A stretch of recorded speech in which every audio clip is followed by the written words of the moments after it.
નમસ્તે મિત્રો, આજે આપણે વાત કરવાના છીએ હોસ્પિટલમાં રાતે બનેલી ઘટના। કરુણા હોસ્પિટલમાં આવી પહોંચી હતી અને આજે એને નાઇટ ડ્યુટી હતી। તે રજિસ્ટરમાં સહી કરી અને નર્સનું યુનિફોર્મ પહેરવા જતી હતી।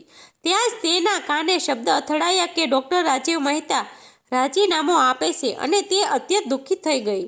બધા અંદરોઅંદર વાતો પણ કરતા હતા કે ડૉક્ટર સાહેબની પત્નીએ રાજીનામું નહીં આપે તો ડિવોર્સ દેવાની ધમકી આપી હતી, એટલે તેમણે અંતે આ નિર્ણય લીધો।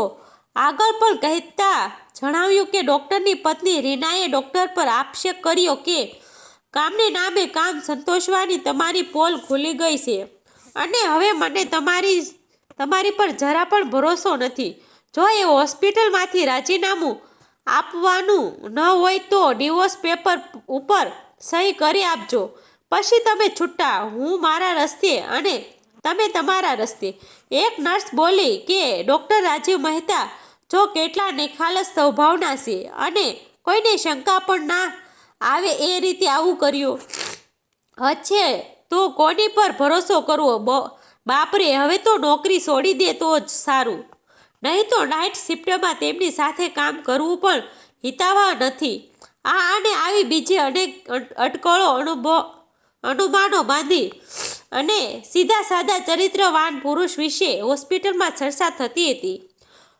પૂર્ણ સત્ય કરુણા સિવાય કોઈ જાણતું નહોતું અને એટલે જ કરુણા દુઃખી હતી કે પોતાને કારણે એક સજ્જન પુરુષને કેટલું સહન કરવું પડે છે। પરંતુ બહુ થયું, હવે સમાજના નિયમોનું એસી કરીને પણ હવે આ સચ્ચાઈ હોસ્પિટલના સ્ટાફ તેમજ તેની પત્ની રીના સુધી પહોંચે એ બહુ જરૂરી હતું, નહીં તો આવતીકાલે કોઈ સજ્જન પુરુષ મારી જેવી બેબસ સ્ત્રીની મદદ નહીં કરે। એની નજર સામે 5 વર્ષ પહેલાની જિંદગીની એ ગોઝારી ઘડી આવી જ્યારે એક રાત્રે તે આ હોસ્પિટલમાં આવી હતી। ઓગસ્ટ મહિનાની 12 તારીખ અને લગભગ રાત્રે 11:30 વાગે એને ડિલિવરી કેસમાં દુખાવો ઉપડ્યો છે એમ કરીને હોસ્પિટલમાં એન્ટ્રી લીધી હતી અને નાઇટ ડ્યુટી પર ના ડૉક્ટર રાજીવ મહેતા તેને તપાસવામાં આવ્યા ત્યારે તેને કહ્યું કે ડૉક્ટર સાહેબનું હું આ બાળક ઈચ્છતી નથી, મારે તેને પડાવવું છે, પરંતુ હવે બહુ મોડું થઈ ગયું છે એમ અન્ય ડૉક્ટર કહે છે। આમ બહુ જ કાબિલ ડૉક્ટર છો તમે, મને આશા છે કે કોઈને કોઈ રસ્તો જરૂર નીકળશે, નહીં તો મારે કોઈ બીજો રસ્તો અપનાવવો પડશે, પણ હું આ બાળકનો જન્મ આપી શકું તેમ નથી। ના, એટલે આમ સમજો છો એવું નથી, હું પણ પરિણીત સ્ત્રી છું, પરંતુ મેં મારા ઘરનાથી છુપાવીને એની સાથે મંદિરમાં લગ્ન કર્યા હતા અને ઘરેથી ઘણીવાર મારે ઓફિસ કામે જવું પડે એમ છે કહીને અમે સાથે રહેતા હતા। હું પ્રેગ્નેન્ટ થઈ અને મને હવે ઘરે કહેવું પડશે, શું થશે એમ વિચારતી હતી, કારણ કે મારે પપ્પા નથી, મમ્મી અને 2 નાના ભાઈ બહેન છે।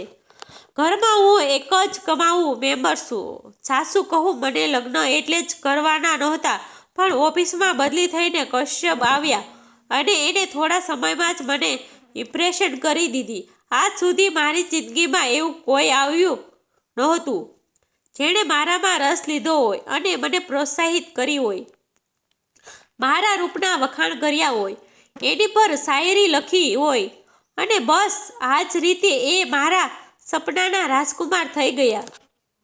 આમ તો એ મારી કરતાં 10 વર્ષ મોટા હતા, પણ મને એનો કોઈ વાંધો નહોતો। પ્રેમ કર્યા ઉંમર જોઈને થાય છે, બધું સમય રીતે ચાલતું હતું અને મેં મમ્મીને વાત કરવાનું નક્કી કર્યું।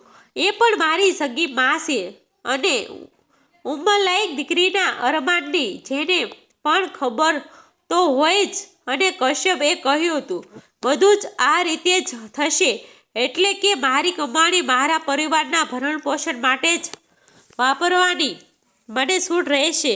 આ બધું જ મારી માટે એક સ્વપ્ન જેવું હતું। એક દિવસ મને ફરી મળ્યા અને એને મારો દિવસ સોનાનો અને રાત્રિ રૂપાની એવું વાતાવરણ કરી દીધું અને હવે મમ્મીએ કહી દેવું એમ નક્કી કરી અમે છૂટા પડ્યા। એને પણ પોતાના મમ્મી પપ્પાને લગ્ન માટે સંમતિ કરી નહીં લાવવાના હતા. આમ કહીને તે ગયા. ન કોઈ ફોન કર્યો કે ન કોઈ મેસેજ. હું કરું તો પણ નંબર ચેક કરો એમ જ આવે. આખરે હું કંટાળી ગઈ અને એક બાજુ મમ્મીને ખબર પડીને બીજી બાજુ મને એ ખબર પડી કે કશ્યપ પરિણીત છે અને મને ભોગવવા માટેનું આ નાટક હતું. એટલે હું હવે એ પ્રપંચને ભૂલવા માંગુ છું. જો બાળકને જન્મ આપું તો હું જ્યારે તેને જોઈશ ત્યારે મને એ યાદ આવી જાય અને હું તેની સારી માં સાબિત ન થાઉં. અને નફરત છે એ પલથી જ્યારે મેં એને મારો પતિ માન્યો હતા. હું એ ભૂતકાળ ભૂલવા માંગુ છું. પ્લીઝ ડૉક્ટર કંઈક કરો, નહીં તો આત્મહત્યા એક જ વિકલ્પ છે મારી પાસે અને મારો પરિવાર રખડી પડશે. મારી મા અને નાના બહેનનું ભરણ પોષણ કોણ કરશે? ડૉક્ટરે કહ્યું કે ધીરજ રાખો, હું સવારે આખો કેસ સ્ટડી કરીને અને પછી નિર્ણય કરીશ. એ રાત કલકની રાત જેમ ભારે પડી અને બીજે દિવસે સોનોગ્રાફી વગેરે ટેસ્ટ થયા. કોઈ કાળે એબોર્શન થાય તેમ નહોતું, પણ એને કહ્યું કે એક વિકલ્પ છે. હવે ડિલિવરી આડે બહુ ઓછા સમય છે. જો તું આ બાળક ન જ ઈચ્છતી હોય તો હું એને દત્તક લઈને ઉછેરી.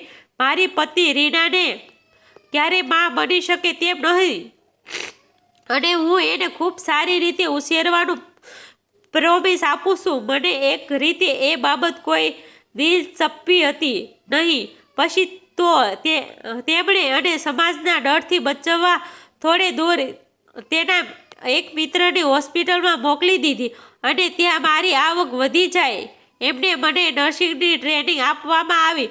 સમય જતાં મેં એક પુત્રને જન્મ આપ્યો અને એ હોસ્પિટલના ડૉક્ટરે ડૉક્ટર રાજીવને ફોન કરી કહ્યું કે તમારે બાળક દત્તક લેવું હોય તો પતિ બંને ત્યાં આવ્યા. એમની પત્ની રીનાએ પણ મારું બાળક ગમી ગયું. પછી તો હું પણ આ હોસ્પિટલનો હિસ્સો બની ગઈ અને આ વાતને 5 વર્ષ થઈ ગયા. મને ખરેખર એક નજરે તેને જોવાની પણ ક્યારેય ઈચ્છા થઈ નહોતી. એક દિવસ એ બાળક કે જેનું નામ રુદ્ર રાખવામાં આવ્યું હતું એ ડૉક્ટર સાથે હોસ્પિટલમાં આવ્યો અને મેં એને જોયો. મારી મમતા જાગી હોય તેમ મને એકવાર તેને સૂમવાનું મન થયું અને કોરિડોરમાં કોઈ નહોતું ત્યારે મેં એને વહાલથી પપ્પીથી નવરાવી દીધો. પણ હવે મને એને વારે જોવાનું મન થતું અને ડૉક્ટર પણ માનવાથી એને લઈ આવતા હતા. બસ આ વાતને વેગ પકડી અને કોઈ સ્ટાફ મેમ્બરે અફવા ફેલાવી કે ડૉક્ટરને કરુણા નામની નર્સ સાથે અફેર છે. તેમનો આ અફેર લગ્નેતર સંબંધ સુધી પહોંચ્યો અને આ બાળક એ બંનેનું જ છે. પછી એને દત્તક લઈને આ રીતે અંજામ આપવામાં આવ્યો અને આવડી મોટી ઘટના ઘટી પણ કોઈને કાન ખબર પણ ન પડી. કેટલા ચાલાક છે બંને જણા. ડૉક્ટરની પત્ની રીનાએ સર્વિસ છોડી દેવી પડશે, નહીં તો ડિવોર્સ, અને એમને પોતાનું લગ્ન જીવન બસાવવાનું રાજીનામું આપવાનું નક્કી કર્યું. કારણ કે કોઈ કુંવારી કન્યાની આબરૂ ઉછળે એની કરતાં બીજા શહેરમાં બીજી હોસ્પિટલમાં સરજીવ કરશે એમ મન બનાવી લીધું. પણ કરુણાને આ મંજૂર નહોતું. એક સજ્જનની કારકિર્દી અને શુદ્ધ ચરિત્ર પર ડાઘ લાગે એવું એ ઈચ્છતી નહોતી.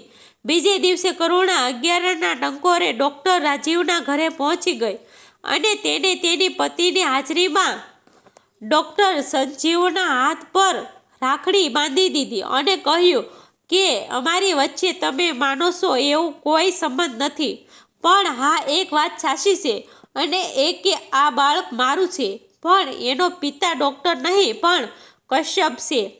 એને પરિણીત હોવા છતાં મારી સાથે પ્રેમનું નાટક કર્યું અને મને પ્રેગ્નન્ટ બનાવી ચાલ્યો ગયો. હું એ બાળક પડાવવા જ ગઈ હતી પણ મોડું થઈ ગયું હતું અને એમણે મને વચન આપ્યું કે હું તારી આ સમસ્યા આ બાળકને દત્તક લઈને દૂર કરીશ.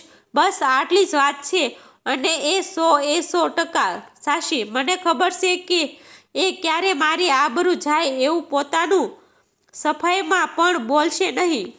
મેં તમારી નજર સામે એને રાખડી બાંધી છે. કંઈ નહીં તો બહેન ભાઈના આ પવિત્ર સંબંધ પર તો વિશ્વાસ કરો. અને તે છતાં હજી વિશ્વાસ ન આવતો હોય તો હું નોકરી છોડીને જઈશ. એ નહીં જાય. ના, મારે કારણે એમને ઘણું સહન કર્યું. હવે તો હસગીશ નહીં. આમ કહીને કરુણા એ પોતાની વાત પૂરી કરી. આટલી વારમાં રુદ્ર રમતો રમતો આવ્યો અને બોલ્યો, મમ્મી, આ આંટીએ મને હોસ્પિટલમાં ખૂબ વહાલ કર્યું હતું. એટલે ડૉક્ટર રાજીવની પત્ની રીના બોલી, રુદ્ર એ આંટી નથી. ડૉક્ટર રાજીવ અને કરુણા બંનેના જીવ અદ્ધર થઈ ગયા. ત્યાં તેને કહ્યું, રુદ્ર એ આંટી નથી, તારા ફૈબા છે, તારા કરુણા ફૈબા. અને હવે એ તને રમાડવા દર રજામાં આવશે. કેમ, બરોબર છે ને મારી પ્યારી નણંદબા? અને કરુણા દોડીને ભાભી કહીને રીનાને ભેટી પડી. ડૉક્ટર રાજીવે પણ કરુણાના માથે સ્નેહભર્યો હાથ મૂકીને આશીર્વાદ આપ્યા. એક દિવસ કરુણા વિચારતી હતી કે તે કેવી આશ્ચર્યની વાત છે નહીં કે ડૉક્ટર રાજીવ અને કશ્યપ કહેવાના તો બંને પુરુષ જ હતા, પણ બંનેના જમીન આસપાસનો ફેર હતો. એક ખાઈમાં ધકેલનાર હતો તો એક ખાઈમાંથી બહાર કાઢનાર. એક પુરુષે તે દુનિયાભરની નફરત કરતી હતી અને એકને દુનિયાભરનો પ્રેમ એટલે કે માન અને સન્માન. એને મન એવી તેની માટે સાક્ષાત ભગવાન હતા. લાંબા ગાળે તેનું માતાનું મૃત્યુ થયું. પછી ભાઈ બહેનની જવાબદારી પણ પૂર્ણ થઈ. એ બંને પોતાના જીવનમાં સેટ થઈ ગયા અને કરુણાનું બાકીનું જીવન ડૉક્ટર રાજીવ એટલે કે મોટા ભાઈ ભાભી એક લાડકા ભત્રીજા રુદ્રની હૂંફથી તેના ઘરે જ પૂર્ણ થયું. આવા જ નવા વિડીયો જોવા માટે અમારી ચેનલને સબસ્ક્રાઈબ કરી દેજો. ગમે તો શેર કરી દેજો. આભાર મિત્રો.